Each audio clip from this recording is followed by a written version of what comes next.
Indonesia merupakan negara yang mempunyai kultur budaya dan sejarah yang beraneka ragam. Tidak heran jika setiap daerah di Indonesia pasti terdapat beberapa tempat atau lokasi yang mengandung mitos-mitos yang dipercaya oleh masyarakat sekitar. Berikut adalah beberapa tempat yang dipercaya mengandung nilai mitos dan mistis di Kota Tegal yang berhasil dirangkum oleh tim kami.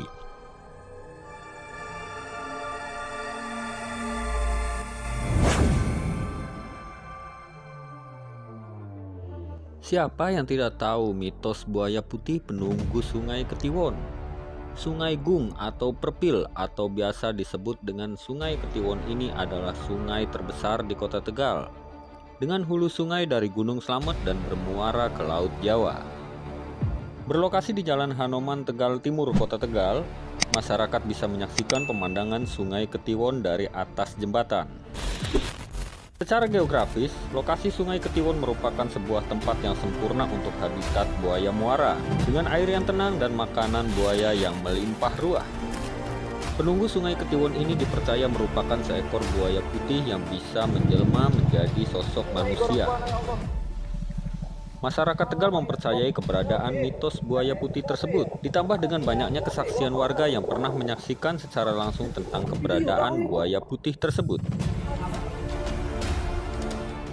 Mitos ini dipercaya hingga sekarang, bahkan masyarakat sekitar melaporkan masih banyak terlihat orang yang membuang tumbal berupa ayam atau bungkusan kain ke tengah Sungai Ketiwon.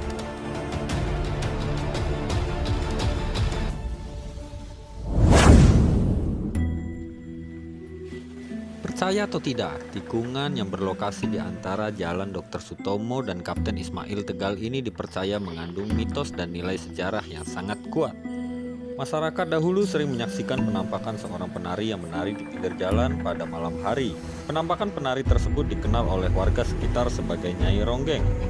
Jika ada rombongan pengantin yang dengan sengaja atau tidak sengaja melewati jalan tersebut, maka akan terjadi sesuatu kepada rombongan, baik itu kecelakaan maupun retaknya hubungan keluarga si pengantin.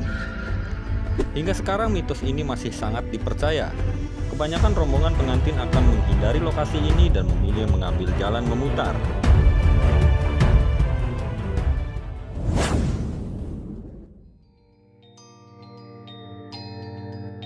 Perumahan peninggalan kolonial Belanda milik PT Tekstil Indonesia ini berderet megah di sepanjang Jalan Palaraya Mejasem. Berdiri sejak tahun 1936, bangunan-bangunan ini banyak menyimpan sejarah misteri di dalamnya. Konon masyarakat yang melewati kompleks perumahan tersebut kerap mencium bau harum dan bau bangkai. Beberapa juga sempat melihat penampakan seorang wanita Belanda menggunakan gaun panjang berwarna putih.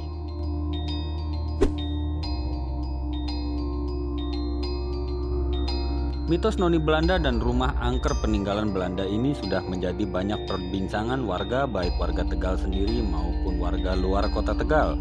Mitos ini juga banyak diangkat dalam konten YouTube maupun acara televisi.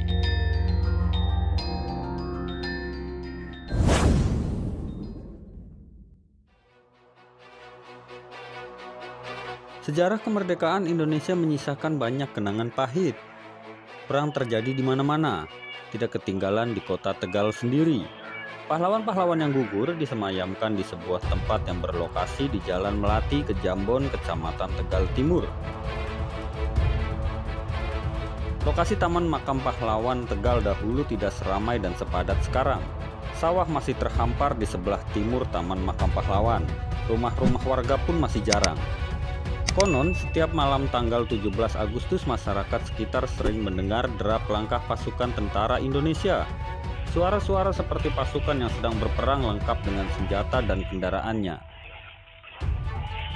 Jika warga menengok apa yang terjadi, suara-suara tersebut hilang bagaikan angin dan suasana kembali sunyi senyap.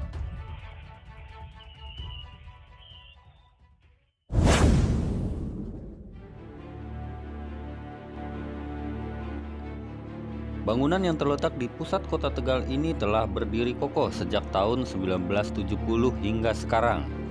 Bangunan yang dimaksud adalah dua buah benteng yang berada di lingkungan Pasar Pagi Kota Tegal. Menurut rumor yang beredar, bangunan dengan luas 6 x 6 meter dengan tinggi 3,5 meter ini tidak bisa dihancurkan.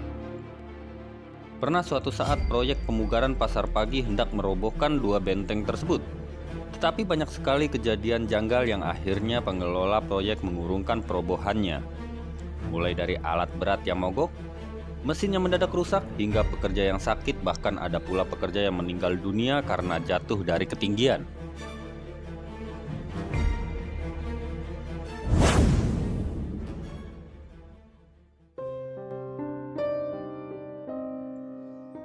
Kawasan wisata pantai alam indah ternyata menyimpan bergudang mitos dan misteri. Salah satunya adalah tentang penunggu pantai utara yang dikenal dengan Nyai Dewi Rantamsari. Masyarakat Tegal dan sekitarnya banyak meyakini tentang mitos dan legenda penguasa pantai utara tersebut. Penampakan Nyai Dewi Rantamsari biasanya berwujud seorang wanita yang sangat cantik dan bergaun putih. Tidak sedikit yang pernah menyaksikan langsung penampakannya. Bahkan ada pula beberapa warga dan pemancing yang pernah mengalami langsung perjalanan spiritual di istana kerajaan gaib Nyai Dewi Rantamsari. Sebagian berpendapat bahwa Nyai Dewi Rantamsari adalah saudara dari Nyai Dewi Roro Kidul, penguasa pantai selatan yang dipisahkan karena suatu sebab.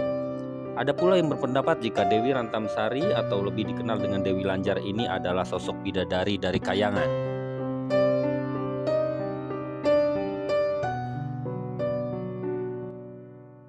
Itulah beberapa tempat yang terkenal mengandung mitos dan mistis di kota Tegal. Kembali lagi kepada tiap kepribadian kita. Yang terpenting janganlah lupa untuk bertawakal dan meminta perlindungan pada Allah Subhanahu wa Ta'ala.